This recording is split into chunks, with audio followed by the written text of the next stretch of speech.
The door to room 217 creaked open, and there she was. Jessica. My Jessica. Dressed to kill in that red coat I bought her for Christmas, laughing at something the tall, broad-shouldered man beside her said. They didn't see me, thank God for the bushes near the motel entrance. I crouched lower, heart pounding so loud I was sure they'd hear it. It felt like time froze. She wasn't just leaving some seedy motel, she was leaving with him. And the way she looked at him, her smile wide, her hand brushing against his arm, it wasn't casual. It wasn't innocent. It was the kind of look she used to give me. For a split second, I thought about charging out there, demanding answers. But something stopped me. Maybe it was the raw humiliation burning in my gut or the cold logic that told me to play this smart. Whatever it was, I stayed put, watching as they walked to his sleek black car. She slid into the passenger seat like it was second nature, like this wasn't the first time. As they drove off, I finally stood, my legs trembling. The adrenaline was wearing off, leaving only the crushing weight of betrayal. My wife, my partner for the last decade, was cheating on me. And the worst part? I had no idea how long this had been going on. The only thing I knew for sure was that I wasn't going to let her get away with it. Not without answers. Not without consequences. By the time I got back to my car, my mind was racing with questions and plans. Who was he? How long had this been going on? And how was I going to make them both pay for making me feel like a fool? I didn't go home that night. I drove around aimlessly, replaying the scene in my head. Every laugh, every glance, every touch. And as the hours ticked by, one thing became clear: I needed a plan. A plan that would hit them both where it hurt the most. This wasn't just going to be about finding the truth, it was going to be about taking back control. By the time I pulled into the dimly lit parking lot of an all-night diner, the weight of what I'd seen hadn't lessened, it had only grown heavier, like a boulder pressing down on my chest. I couldn't go home. Not yet. Jessica would be there, pretending everything was fine, and I wasn't ready to face her. Not until I had more answers. I ordered a black coffee, even though I hated the stuff. The bitter taste felt appropriate for the situation, like some twisted metaphor for the bitterness I was swallowing. I opened my phone and scrolled through Jessica's messages, her social media, anything that might offer a clue. But she was careful. Too careful. There was nothing suspicious in her texts, just the usual mundane updates about groceries, work, and plans with her friends. Except, that wasn't entirely true. I noticed something. A name that had been popping up more frequently in the last few months: Mark. She'd mentioned him a few times, always in passing, as someone from work. But now that I thought about it, her tone had always been dismissive, almost casual to the point of suspicious. Mark said the meeting ran long, or Mark suggested this new software. Always, Mark. Was he the man from the motel? I didn't know much about Jessica's work life. I trusted her to handle her job and assumed she trusted me to handle mine. But now, every mention of Mark felt like a breadcrumb leading to the truth. I decided to start there. If this guy was the key to uncovering her betrayal, I wasn't going to let him slip through my fingers. The next morning, I called Mike. If there was anyone who could help me dig up dirt, it was him. Mike wasn't just my best friend, he was a problem solver, the kind of guy who could sniff out a lie from a mile away. Mike, I need your help, I said, skipping the small talk. Let me guess. Jessica? His voice was heavy with sympathy. He knew me well enough to know I wasn't letting this go. Yeah. I need to find out everything about a guy she works with. His name's Mark. Say no more, Mike replied. I'll dig into it. Give me a couple of days. While Mike worked his magic, I played the part of the clueless husband at home. Jessica didn't seem to notice anything was off. If anything, she was even more cheerful than usual, humming while she cooked dinner, laughing at her favorite shows.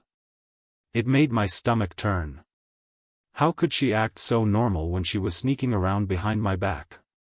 Did she think I was that stupid? That blind? A couple of days later, Mike called me with an update. "Jake, you're not going to like this." "Spit it out," I said, bracing myself. "Mark Harris. He's not just some coworker. He's the regional manager for her company. Divorced, no kids. And get this, he's got a reputation for getting a little too friendly with the women he works with. There've been rumors about him for years, but nothing ever sticks. He's got money, connections, the whole package." I clenched my jaw. Of course. A rich, charming manager swooping in and stealing my wife. It was a cliché straight out of a bad soap opera, but this was my life. My marriage. "There's more," Mike continued. I checked his social media. He was tagged in a photo at the Valley Motel last month. Same place you saw Jessica. He was at a company event earlier that day, but it looks like he left early. Coincidence? Not a chance, I muttered. The pieces were falling into place, and the picture they painted wasn't pretty. I spent the next week quietly gathering evidence. If Jessica thought she could play me for a fool, she had another thing coming.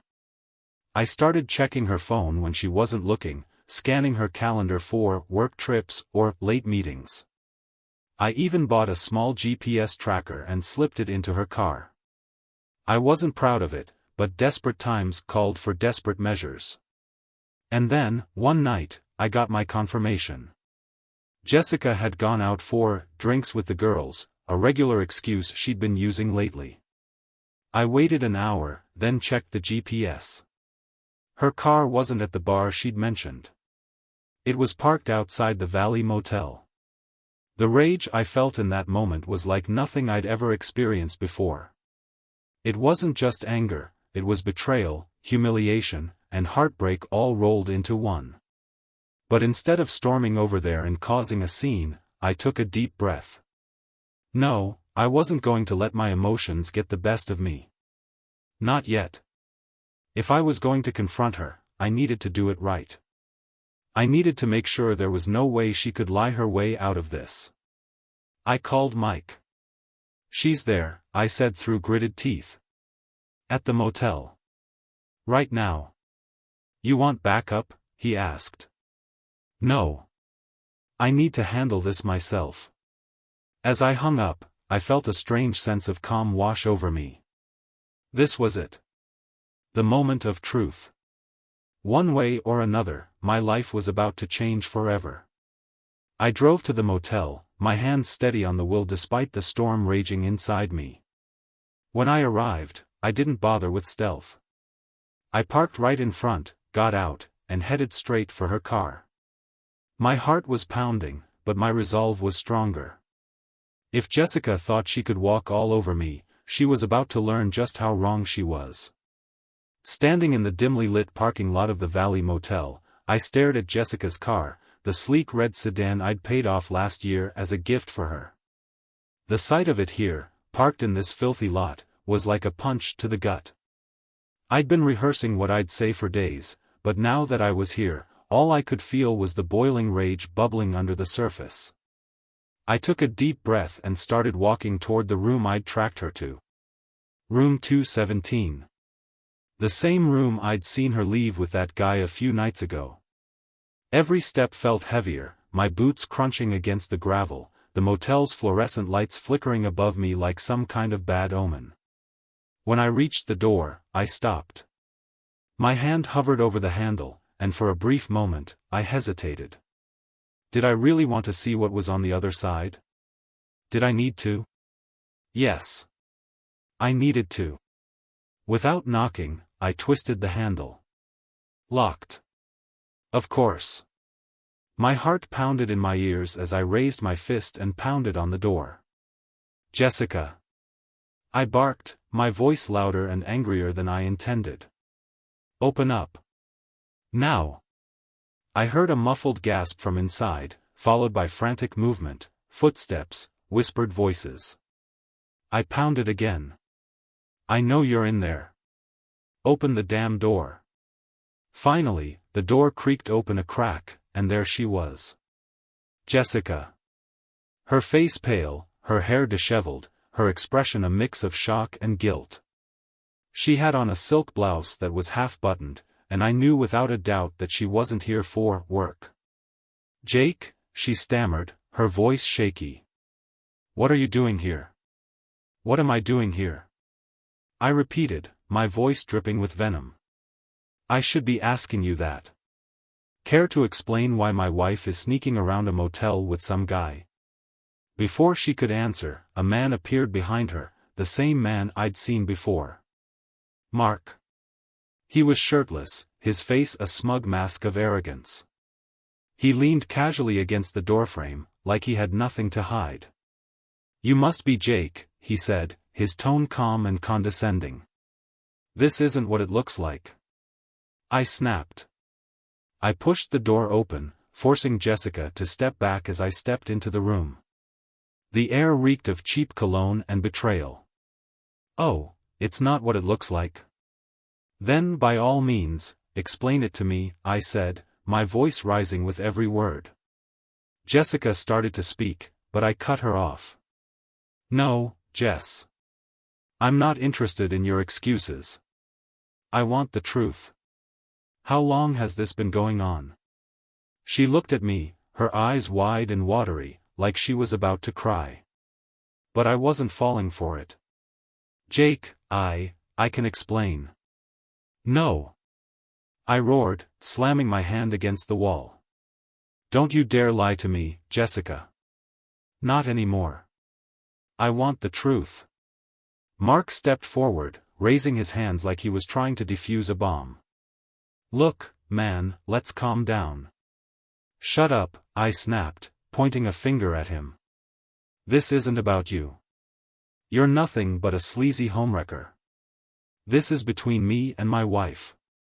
Jessica flinched at the word wife, like she'd forgotten what that meant. Finally, she spoke, her voice trembling. "It's been a few months," she admitted, her words barely audible. "I didn't mean for it to happen, Jake. I swear. Didn't mean for it to happen." I repeated, my voice dripping with sarcasm. "What, you just tripped and fell into his bed? Spare me, Jessica. I deserve better than that." She started crying, her tears falling freely now. "I didn't know how to tell you. Things haven't been right between us for a while. Don't you dare blame this on me," I snapped, cutting her off again. "I'm not the one sneaking around, lying, and betraying the person who trusted me." Mark stepped forward again, clearly tired of being a silent bystander. "Look, man, I get it.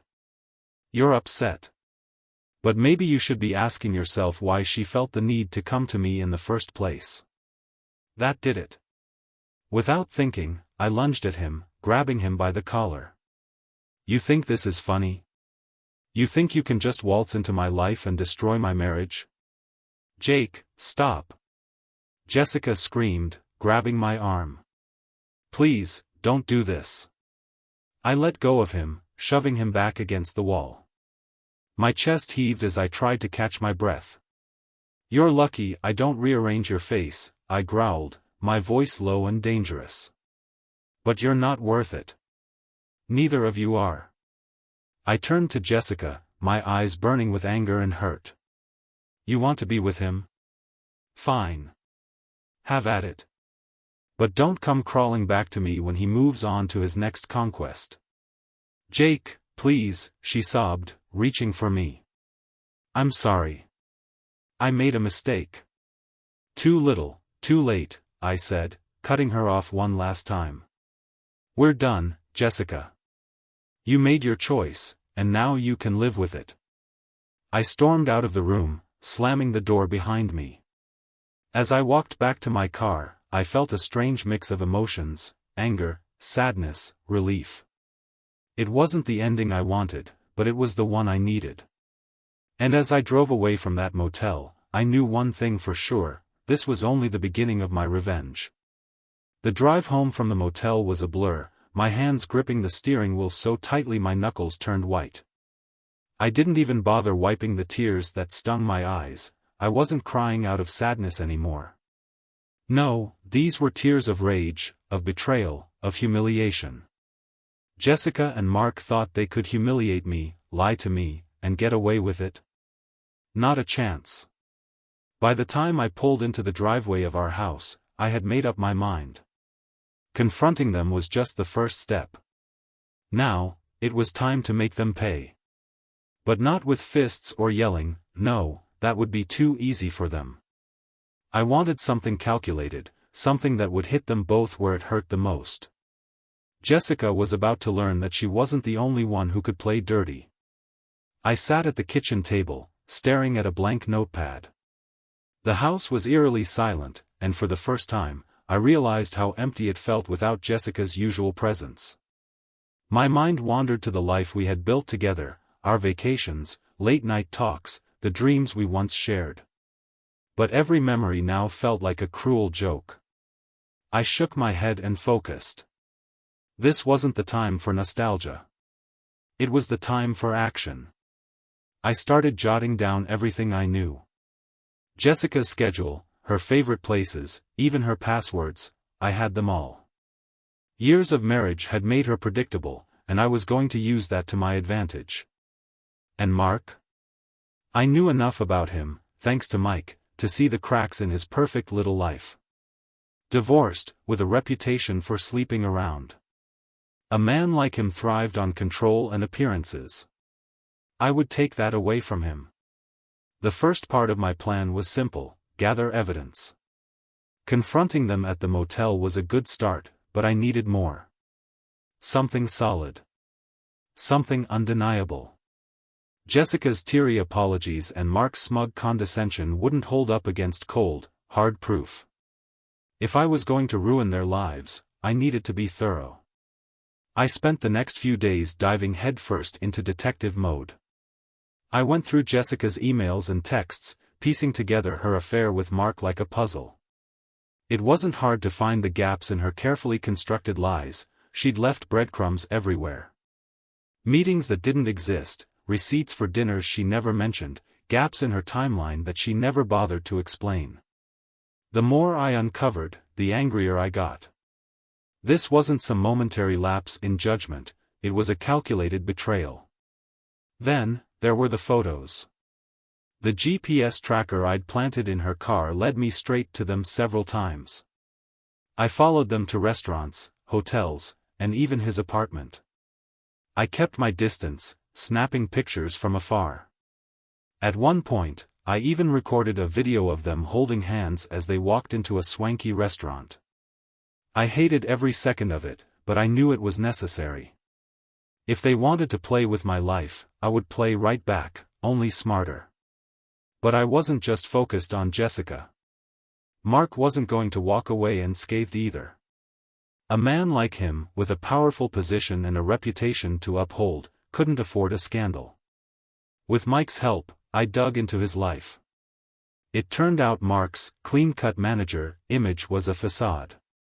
There were whispers of harassment complaints from women at his workplace, all quietly swept under the rug. I didn't have all the details yet, but I didn't need to. Even the rumor of something like that could do serious damage. The tipping point came one night when Jessica left her laptop open on the kitchen counter. She had gone to bed early, claiming she was tired from work. I couldn't help myself, I opened it. And there it was, like a gift wrapped in a bow, an email chain between her and Mark. They talked about everything: when to meet, where to go, even jokes about keeping their affair a secret. My blood boiled as I read Mark's smug comments about me, calling me clueless and boring. Jessica had laughed along with him, calling me too trusting for my own good. That was it. That was the moment I decided I wasn't just going to end this quietly. I was going to burn it all to the ground. The next step was setting the trap. I started by reaching out to a lawyer. Not just any lawyer, a pit bull of a divorce attorney who specialized in cases involving infidelity. I laid everything out for him, the pictures, the emails, the GPS logs. He nodded approvingly, his pen scratching across his legal pad. "This is a solid case," he said. "If you play your cards right, you'll come out of this with the house, the money, and her dignity in shreds." Exactly what I wanted to hear. But I wasn't just after a clean divorce. No, I wanted to expose Jessica and Mark for the liars they were. I contacted a few of Jessica's closest friends, people who had always admired her for being perfect. I didn't give them the full story, just enough to plant seeds of doubt. "Have you noticed anything off about Jessica lately?" I'd ask casually. "She's been acting strange, hasn't she?" At the same time, I started dropping hints at her workplace. A carefully worded anonymous tip here, a forwarded email there. Nothing too obvious, just enough to stir the pot. If Mark thought he could keep his skeletons hidden, he was about to find out how wrong he was. By the end of the week, my plan was in full swing. The pieces were falling into place, and Jessica and Mark had no idea what was coming. They thought they were safe, that their little game was still a secret. But the storm was coming, and I was the one bringing it. The trap was set, and now it was only a matter of time. I could feel the tension building like the rumble of a distant thunderstorm. Every move I made felt deliberate, calculated. Jessica and Mark were playing a game they thought they had already won, but they had no idea I'd rewritten the rules. It all started unraveling on a Wednesday afternoon. I made sure to take the day off work, knowing the pieces were in motion. By this point, my lawyer had filed the divorce papers. He assured me that with the mountain of evidence I had, Jessica would be left with almost nothing. The house, the savings account, even the dog, all of it was mine. She wasn't just going to lose me, she was going to lose the life she thought she could build while stabbing me in the back. But this wasn't just about legal revenge. I wanted everyone to know who Jessica and Mark really were. The first domino fell when an anonymous email went out to Jessica's coworkers. I had drafted it carefully, including a handful of their damning emails and a few of the photos I had taken of them together. The subject line read, "Your manager and his mistress, the truth about Mark and Jessica." The email was sent to every major department at her office, from HR to the receptionist. I even made sure it landed in the inbox of her CEO. I didn't stop there. I sent a similar email to Mark's ex-wife. She had every right to know that her ex-husband was still the same slimy, cheating scoundrel she had divorced. I figured she might enjoy watching him squirm as much as I would. As for Jessica's friends, the seeds of doubt I had planted earlier began to sprout. I dropped just enough breadcrumbs to make them question her. When one of her closest friends, Sarah, confronted her about the rumors, Jessica apparently lost it. Sarah called me later that day, her voice laced with disbelief. "Jake, is it true?" she asked. "About Jessica and that guy from her work?" "I wish it weren't," I said, feigning sadness. "But I have proof, Sarah. She's been lying to everyone." There was a long pause before she responded. "Wow. I never thought she was capable of something like this. I'm so sorry, Jake."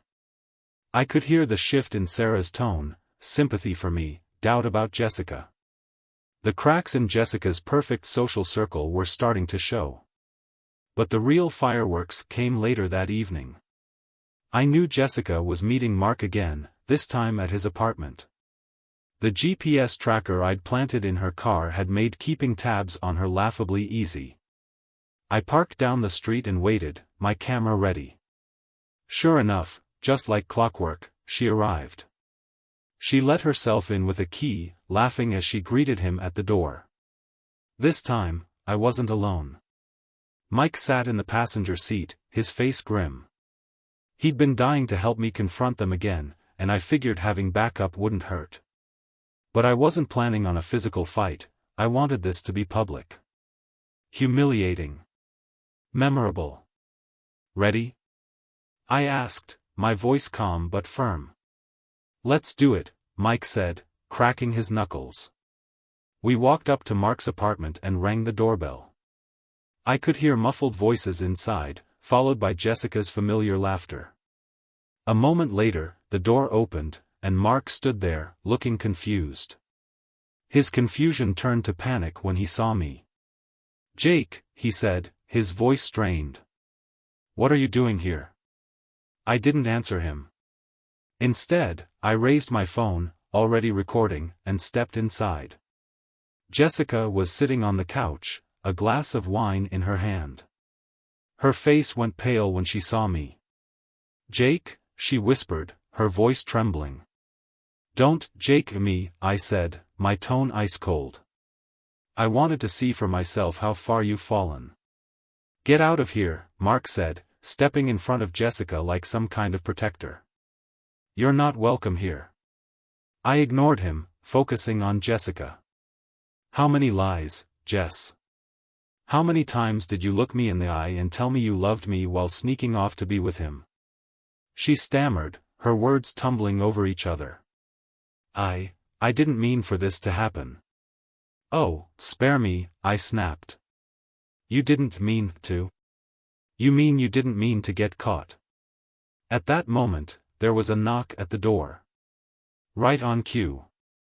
Mark opened it, and two of his co-workers stood there, their expressions a mix of shock and disgust. I'd made sure to tip them off about where to find him tonight. One of them, a woman I recognized from Mark's social media, crossed her arms and glared at him.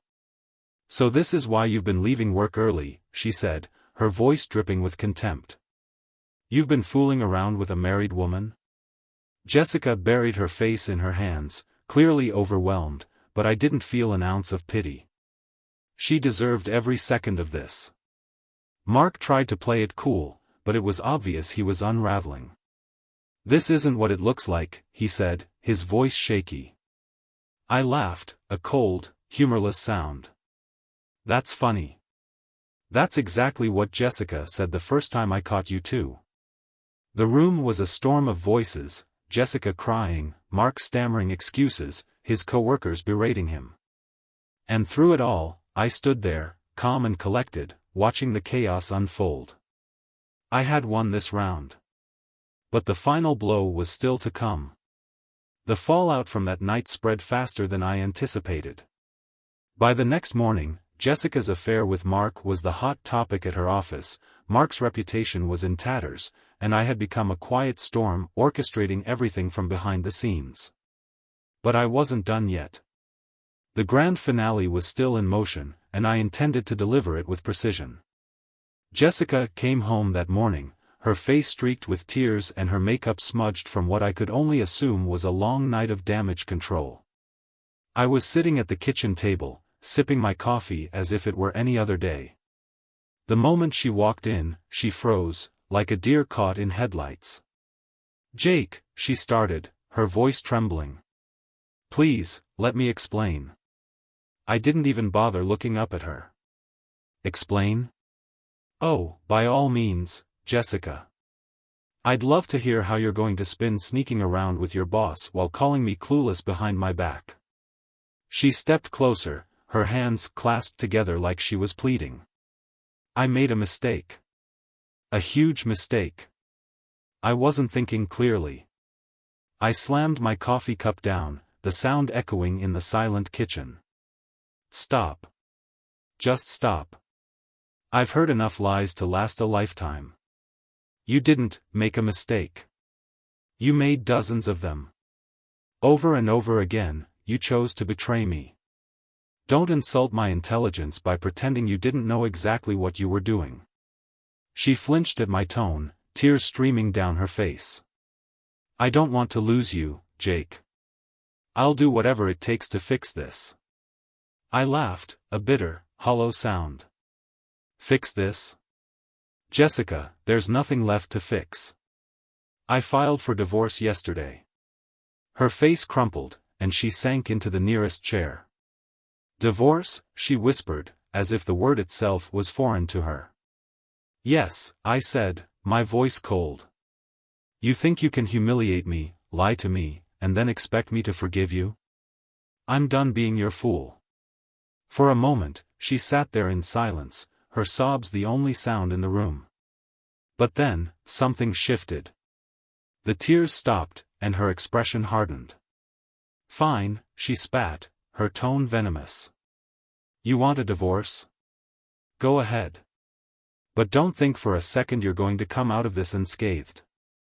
I leaned back in my chair, unimpressed by her sudden defiance. Oh, I'm not worried about me, Jess. You, on the other hand, might want to start worrying. Her eyes narrowed. What are you talking about? I slid a manila folder across the table. Open it. She hesitated, then reluctantly picked it up. Inside were copies of the evidence I had gathered, the photos, the emails, the GPS logs, everything. As she flipped through the pages, her face turned pale. You were spying on me, she stammered. Call it what you want, I said, shrugging. I call it protecting myself. And this? This is just the beginning. Her voice rose, panic creeping into her tone. What are you planning to do with this? Let's just say your little rendezvous with Mark isn't as private as you thought. Everyone at your office knows. And Mark? Well, his ex-wife is very interested in pursuing legal action against him for violating their divorce settlement. Turns out, cheating doesn't look too good when you're negotiating custody agreements. Jessica's hands shook as she dropped the folder onto the table. You're ruining my life, she whispered. I met her gaze, unflinching. No, Jess. You ruined your life. I'm just making sure you face the consequences. As if on cue, her phone buzzed. She glanced at it and winced. It's my boss, she muttered. You should probably answer that, I said, standing up and walking toward the door. I hear HR doesn't take kindly to office affairs. Her head snapped up, her eyes wide with fear. Jake, wait. Please, we can work this out. But I was already out the door, slamming it shut behind me. The next few weeks were a whirlwind of fallout and satisfaction. Jessica lost her job after HR conducted an internal investigation, courtesy of the evidence I anonymously provided. Mark wasn't spared either. His position as regional manager was quietly restructured, which I assumed was corporate speak for fired. Rumors of his past indiscretions resurfaced, and his professional reputation was shredded. Jessica tried to reach out a few times, but I ignored her calls and texts. I didn't need to hear her apologies or excuses anymore. My lawyer handled everything from that point on, ensuring the divorce proceedings went exactly as planned. By the time it was over, I had the house, the savings, and a clean slate. But the final blow came when I posted the video from that night at Mark's apartment. It wasn't the kind of thing I'd normally do, but in this case, I made an exception. I blurred the faces and kept it anonymous, labeling it as a cautionary tale of betrayal. It went viral within days. Jessica and Mark's humiliation was complete, and I felt no guilt about it. For the first time in months, I felt free. The anger, the hurt, the betrayal, it all began to fade, replaced by a sense of closure. Jessica and Mark thought they could take everything from me, but in the end, they only destroyed themselves. As I sat on the back porch of the house that was now mine alone, I took a deep breath and smiled. The storm was over, and I had weathered it. And I had come out stronger. The days following my calculated revenge were strangely quiet. The whirlwind of anger and betrayal had settled, leaving an eerie calm in its place. I spent most of my time reorganizing the house, removing Jessica's things, packing up her clothes, and throwing away the little trinkets that once symbolized a life I thought was built on trust. Each discarded item felt like a weight lifted off my shoulders. It was almost surreal how quickly the pieces fell into place after the dust settled. Jessica tried to salvage what little dignity she had left, reaching out to me through mutual friends, pleading for one last conversation. I declined every single time. I wasn't interested in her explanations or excuses anymore. She had made her choices, and I had made mine. One night, I received a call from Sarah, one of Jessica's closest friends. I almost didn't answer, but curiosity got the better of me. "Jake," she began, her voice hesitant, "I don't mean to bother you, but, how are you holding up?" I leaned back on the couch, swirling the whiskey in my glass. "I'm fine, Sarah." "Why do you ask?" "Well, it's just. Jessica's been a mess. She's blaming you for everything that's happened, saying you ruined her career and turned everyone against her." Sarah paused, then added, "But I've seen the emails, Jake. I know the truth. She did this to herself." I chuckled dryly. "Yeah, well, I'm not losing any sleep over it." Sarah hesitated, then sighed. "For what it's worth, I'm sorry you had to go through this. No one deserves to be treated the way she treated you." I thanked her and hung up, feeling an odd sense of vindication. Jessica could try to spin the narrative all she wanted, but the truth was out there, and no amount of crocodile tears could erase it. Meanwhile, Mark wasn't faring much better. Word on the street was that he'd lost his job and had to sell his apartment to cover some legal fees his ex-wife was throwing his way. Karma had finally caught up with him, and I couldn't have been happier about it. The man who thought he could smugly walk into my life and wreck it was now struggling to piece his own life back together.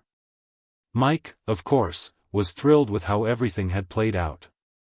Over a beer one evening, he toasted to my victory. "Here's to you, Jake. You didn't just survive, you came out on top." I clinked my glass against his, but I couldn't help feeling a twinge of sadness. As satisfying as it was to see Jessica and Mark get what they deserved, it didn't erase the pain they'd caused. Betrayal leaves scars, and mine were still fresh. One afternoon, as I was sorting through some old photos, I stumbled upon a picture of Jessica and me from our honeymoon. We were sitting on a beach, laughing at something I couldn't remember. For a moment, I felt a pang of nostalgia. It wasn't that I missed her, I missed the version of her I thought I knew. The woman in that photo wasn't the woman who had betrayed me. She was someone else entirely. I put the photo in a box and shoved it into the back of the closet. I wasn't going to let the past haunt me. It was time to focus on the future. That future came sooner than I expected. A few weeks later, I bumped into someone at the gym, Emma, a woman I'd known casually through mutual friends. She was funny, smart, and had a way of making me laugh that felt effortless. At first, I was hesitant to let anyone get close to me. The wounds from Jessica's betrayal were still healing, and trust felt like a fragile thing. But Emma was patient. We started with coffee, then dinners, then long walks where we talked about everything and nothing. She knew about my divorce, word had spread quickly in our small social circle, but she never pried. She just listened, offering quiet support when I needed it. For the first time in months, I felt like I could breathe again. Emma reminded me that not everyone was like Jessica. There were still good, honest people in the world, and I didn't have to let one person's betrayal define me. One evening, as Emma and I sat on my back porch, watching the sunset, she turned to me and said, "Jake, you've been through hell, but you came out of it stronger. You didn't let it break you." I nodded, staring at the horizon. "Yeah, but it wasn't easy. There were times I thought I'd never get past it." "But you did," she said, her voice firm. "And that says a lot about the kind of person you are." Her words stuck with me. She was right. I had been through the fire, and I'd come out the other side. Stronger. Wiser. And more determined than ever to never let anyone take advantage of me again. Jessica and Mark had tried to tear me down, but in the end, they had only made me stronger. I wasn't the same man I was before, and for that, I was grateful. The storm was over, and the skies were clear. For the first time in a long time, I felt like I was exactly where I was meant to be. Months had passed since the night I confronted Jessica and Mark at the motel. Life was different now, quieter, simpler, and for the first time in a long time, peaceful. I'd rebuilt my world brick by brick, and though the scars of betrayal still lingered, they no longer weighed me down. They were just reminders of a lesson hard learned. Jessica, unsurprisingly, had faded into the background of my life. The divorce had been finalized, and true to my lawyer's predictions, I'd come out ahead. The house was mine, as were the savings and investments we'd built together. Jessica had moved into a small apartment downtown, and from what I'd heard, she was struggling to find work. The HR scandal had followed her, and no one wanted to hire someone whose reputation had been so thoroughly tarnished. Mark had all but disappeared.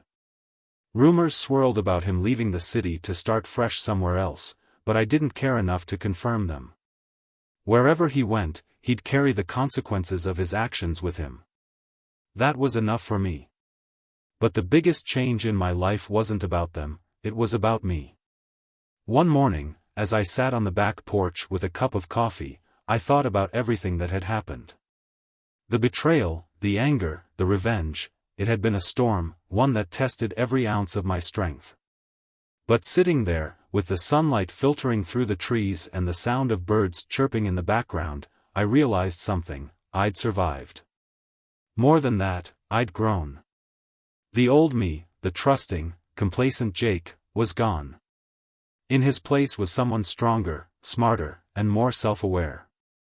Someone who understood the value of boundaries and the importance of standing up for himself.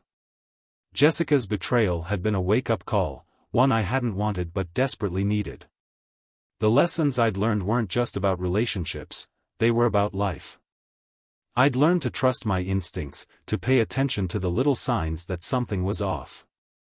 I'd learned that love isn't just about words, it's about actions, consistency, and respect. And most importantly, I'd learned that my worth wasn't tied to anyone else's opinion of me. Emma had become a bright spot in my life. Our relationship wasn't rushed or overly complicated, it was simple and honest, built on mutual respect and understanding. She knew about my past, and though she didn't push, she encouraged me to open up when I was ready. And the more I got to know her, the more I realized how different she was from Jessica. One evening, as we sat together watching a movie, she turned to me and said, "You're not the same person you were when this all started, are you?" I shook my head. "Not even close." "Do you miss the old you?" she asked, her voice soft. I thought about it for a moment. Sometimes, I admitted. It was easier to trust back then. To believe the best in people. But I don't think I'd trade who I am now for who I was then. She smiled, her hand brushing against mine. "That's because you've grown. And growth isn't easy, but it's worth it." Her words stayed with me. Growth wasn't easy, it was messy, painful, and often came at a high cost. But it was necessary. I'd been through the fire, and I'd come out stronger for it. One day, I received a text from Mike, "Drinks tonight? Let's celebrate your freedom." I laughed, shaking my head. Mike had been my rock through all of this, and I owed him more than I could ever repay. I texted back a quick, "Sure," and got ready to meet him at the bar. When I walked in, he was already at a table, 2 beers in hand. "To new beginnings," he said, raising his glass. "To new beginnings," I echoed, clinking my glass against his. We talked and laughed, reminiscing about the craziness of the past few months. Mike, ever the optimist, reminded me of how far I'd come. "You know," he said, leaning back in his chair, "I think this whole thing was the best thing that could have happened to you." I raised an eyebrow. "You think getting cheated on was a good thing?" He shrugged. "Not the cheating part, obviously. But look at you now. You've got your life back, your confidence. You're not tied to someone who didn't respect you. You're free, man." He wasn't wrong. As much as I hated what Jessica had done, it had forced me to take a hard look at my life. To reevaluate what I wanted and what I deserved. And for the first time in years, I felt like I was truly living for myself. A few weeks later, I came across an old journal I'd forgotten about. Flipping through the pages, I found an entry from years ago, back when Jessica and I were still newlyweds. It was full of dreams and plans for the future, some we'd achieved, others that now felt laughably naive. But one line stood out: no matter what happens, I want to be the best version of myself. I smiled, closing the journal. Maybe I hadn't achieved everything I'd planned, but in a way, I'd stayed true to that promise. The road had been rough, but I was still standing. Still growing. And as I looked out at the horizon, the future felt wide open, full of possibilities. Jessica and Mark were just a chapter, a painful one, but a chapter nonetheless. My story wasn't over. It was just beginning.